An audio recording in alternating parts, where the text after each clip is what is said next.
Hello दोस्तों, आज हम करेंगे मैथ के महत्वपूर्ण प्रश्न को हल। आइए शुरू करते हैं प्रश्न को हल करना।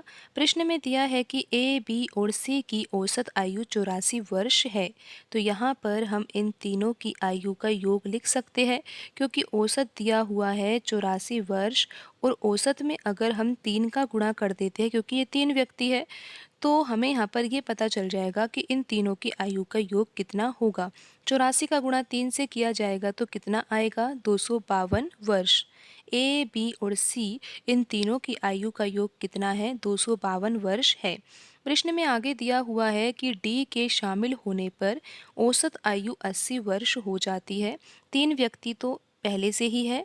कौन कौन से, ए, बी और सी। एक व्यक्ति और शामिल हुआ है और वो कौन है, डी। तो इन चारों की आयु का योग निकालना है हमें।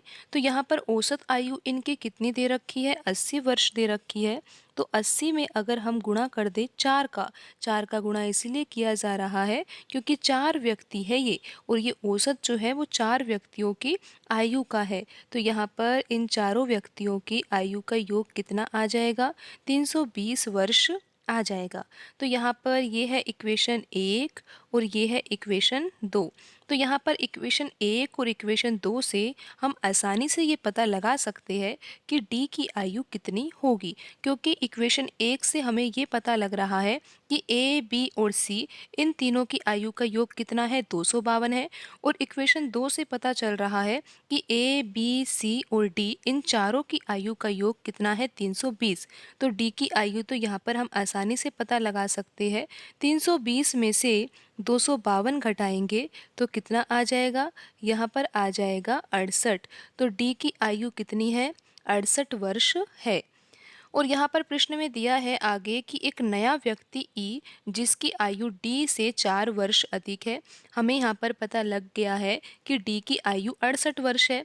तो अब हम यहाँ पर ये तो पता लगा ही सकते हैं ना कि ई की आयु कितनी होगी, क्योंकि ई की आयु डी से 4 वर्ष अधिक है। तो ई की आयु कितनी हो जाएगी, 68 में 4 जोड़ेंगे तो कितना आ जाएगा, 72 वर्ष आ जाएगा। तो ई की आयु कितनी है, 72 वर्ष है। प्रश्न में आगे दिया है कि ए के स्थान पर आ जाता है कौन, ई आ जाता है, और बी, सी, डी और ई की औसत आयु कितनी हो जाती है, 78 वर्ष हो जाती है। प्रश्न में दिया है कि ए के स्थान पर कौन आ जाता है, ई आ जाता है, और बी, सी, डी और ई का औसत कितना हो जाता है, 78 वर्ष हो जाता है। तो इन चारों की आयु का योग कैसे निकालेंगे, औसत में गुणा कर देंगे हम किससे, 4 से। तो 78 में 4 से गुणा किया जाएगा तो कितना आ जाएगा, 312 आ जाएगा। इसको मान लेते हैं हम इक्वेशन 3। तो यहाँ पर प्रश्न में ज्ञात करना है कि ए की आयु कितनी है। तो यहाँ पर आप देख रहे हो कि जो इक्वेशन 2 है और जो इक्वेशन 3 है उसमें अंतर किसका है, ए और ई का ही तो अंतर है। अगर हम इक्वेशन 2 में से इक्वेशन 3 को घटा देते हैं तो क्या प्राप्त होगा, ए माइनस ई बराबर क्या आएगा, 8 वर्ष आएगा। बिल्कुल, अगर आप यहाँ पर इक्वेशन 2 में से इक्वेशन 3 घटा देते हो तो यहाँ पर बी से बी कट जाएगा, सी से सी कट जाएगा, डी से डी कट जाएगा, और ए माइनस ई बराबर क्या आ जाएगा, 320 में से 312 घटाएंगे तो 8 आ जाएगा। तो यहाँ पर हमें ए की आयु निकालनी है और ई की आयु तो हमें पता ही है। ई की आयु कितनी है, 72 वर्ष है। तो यहाँ पर हम ई की आयु क्या लिख देंगे, 72 लिख देंगे, और बराबर में क्या है, 8 है। तो ए की आयु कितनी हो जाएगी, यहाँ पर 8 + 72 बराबर क्या आ जाएगा, 80 वर्ष आ जाएगा। ए की आयु कितनी होगी, 80 वर्ष होगी।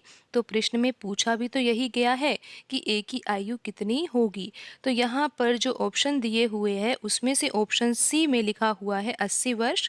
तो यहाँ पर ऑप्शन सी सही होगा। आज की वीडियो में इतना ही, मिलते हैं अगली वीडियो में। धन्यवाद।